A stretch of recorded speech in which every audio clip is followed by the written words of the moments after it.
Hello again and welcome back to Riviera RC. Glenn's been a naughty boy. Now, you know I said no more kits. You know how a lot of us say no more kits. And you know that I'm a bit of a Tamiya fanboy. I'll call myself that, I don't care. But on the pile that I'm looking at behind me, everything is Tamiya, apart from the Turbo Scorpion, which is Kyosho. Yeah. Oops. So this turned up yesterday. Didn't even know I'd ordered it. Grape juice is naughty. Right. So, Kyosho Diet Master. It looks good. And I thought I would give it a go. When they first announced it, I thought, why not? Add it to the Turbo Scorpion. If you want to see an unboxing, I'm not going to do an unboxing. Nip over to Gavin on RC Kicks, and he's done a complete unboxing of it over the weekend. It is still the same weekend. It's coronation weekend. I'm on call. I've been out to work.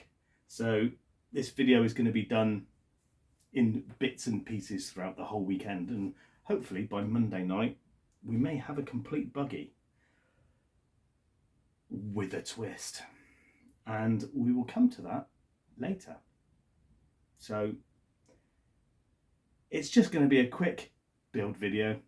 I'm not going to go through every little bit because there's bound to be others that do it out there, but I have heard that going through the manual could be a little bit tricky, shall we say? So yeah, let's get to it. Right, so we've started.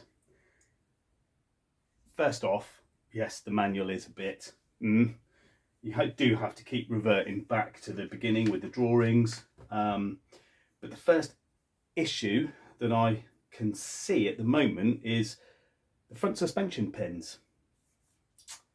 They're held in, let me see if I can get up close. They are held in, look, by these screws here, but there's hardly any overlap. They're supposed to hold them in. Personally, I think I may take these out at some point, put slightly longer ones in with a washer over the top, because I don't think they're going to hold much. Right, well, we appear to be at the end of number 11, which is the front end assembly. It's going quite well. So,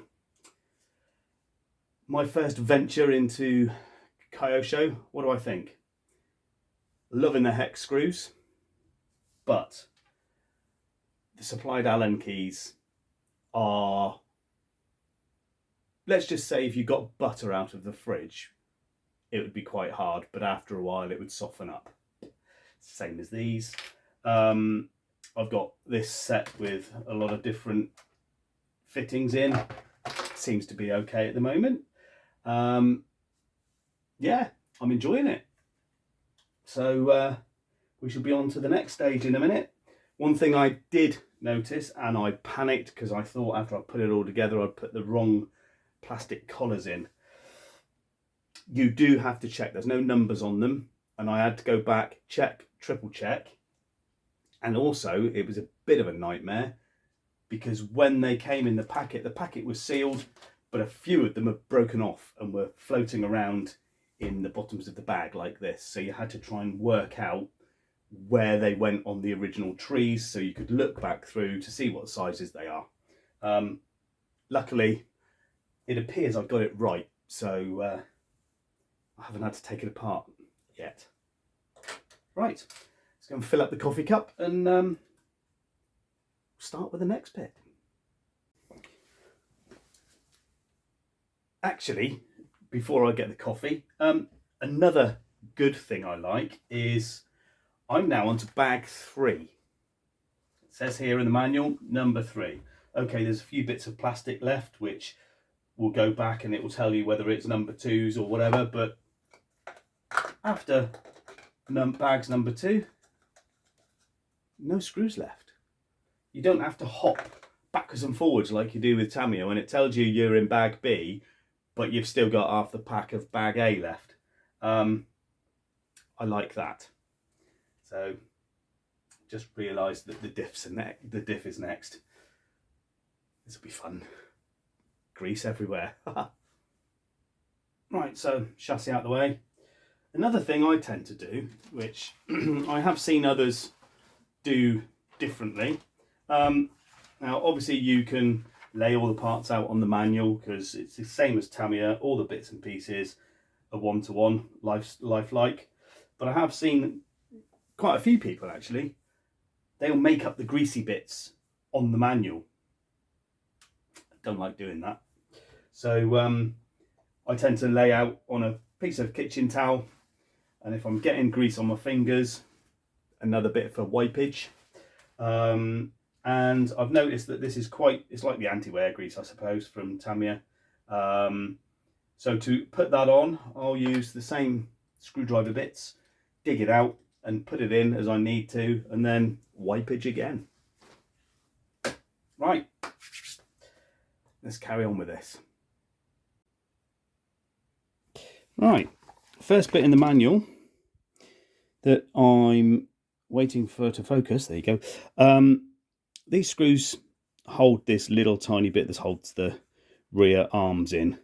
Tells you to take the screws out, put this plate with that little shim, which is only 1/2 mil thick, in. What a faff. So what I've done,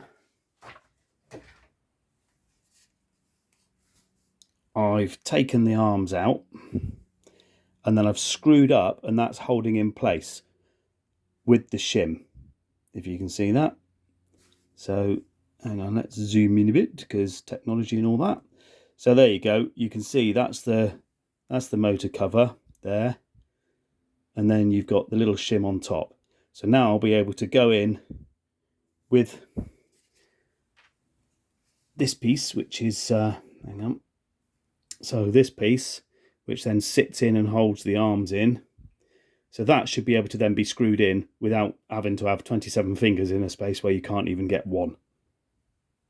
But yeah, it's coming on. And there you go. It is in. Right, the only issue you do have is now you've got the motor plate in the way, because before you put this on, there would be loads of gap down there. So when it comes to doing it, best to put this side on. That clamp can then feed down in at an angle before you then drop the drop this back down over to this side. So yeah, that's the only faff that I've got at the moment. It's going together quite well. I'm quite enjoying it. I am loving the manual, even though it is a bit of a pain in the proverbial going backwards and forwards to the front page all the time to find the bits and the right size shims and whatnot, but it's getting there. Right, what am I doing now? I think I better go and let the dogs out and then come back and we'll crack on again. Right, we're up to number 30 now, which is the basic chassis done. Thoroughly enjoyable build, I'm enjoying it, apart from that little bit in there, but hey ho, it's all done now. So the next bit for me is the shocks. Now, they don't supply you with oil, they ask you to use your own silicone oil for it. This is something that I used to use back in the day when I used to do my Tamiya Euro Cup. It wasn't specific to RC, it was in fact, oh here we go, rocket fuel, and it is basically fishing reel oil. And they do 3 different weights, this one being the thickest, and the one that the labels come off is like water. So I am going to use the yellow one. So it's a high-speed reel oil for fishing reels. I got some when my old man used to be alive and he had fishing reels, and I saw it and I thought that might make good shock oil. So it's what I'm carrying on using. Right, well, the main buggy is near enough complete. I'm not doing electrics for the simple fact I've still got a motor coming.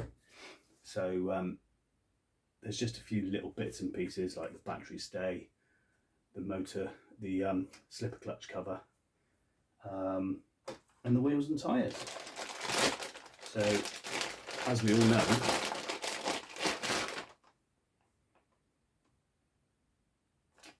very disappointing to be fair. So yeah, I'm going to get the wheels and tyres done. Nice soft compound though. And we'll come back when this is complete before we get the body sorted. Well, I'm not going to lie, that was a thoroughly enjoyable build. So everything is ready apart from obviously the electronics and stuff, which I will do at a later date. It won't be too much later. Motor is on order. I do have a servo, but I wanted to get it together to see what it looked like. So off to get the body. So it appears when you're working on a bank holiday weekend and you're a little bit tired and you might be surrounded by everything Tamiya, you may pick up the original box, but you may pick up another box. Oh, my mind is just a mess, isn't it really? So that was the Dirt Master box and the Sand Viper box. I give you the Dirt Viper. People won't like it. People might like it. I think it kind of works. So it's a mix and match of both the Sand Viper and the Dirt Master stickers. It's got the Lane Flake and the yellow. So yeah, let me know what you think. As for it being a Kyosho, I think the Turbo Scorpion has come up the list for building. Thoroughly enjoyable. Well, hopefully you've enjoyed that video. I will get it out running at some point. We've got the other buggies. I'm going to take it out up against the DTO2. I may build that one soon, just because it's the same sort of, I don't know, same sort of buggy chassis, sort of tub, but I've got a different body for that one to mix it up again. So yeah, the Dirt Master, Dirt Viper, Glenn Messes It Up edition. Hope you've enjoyed it all. Take care, guys. See you on the next one.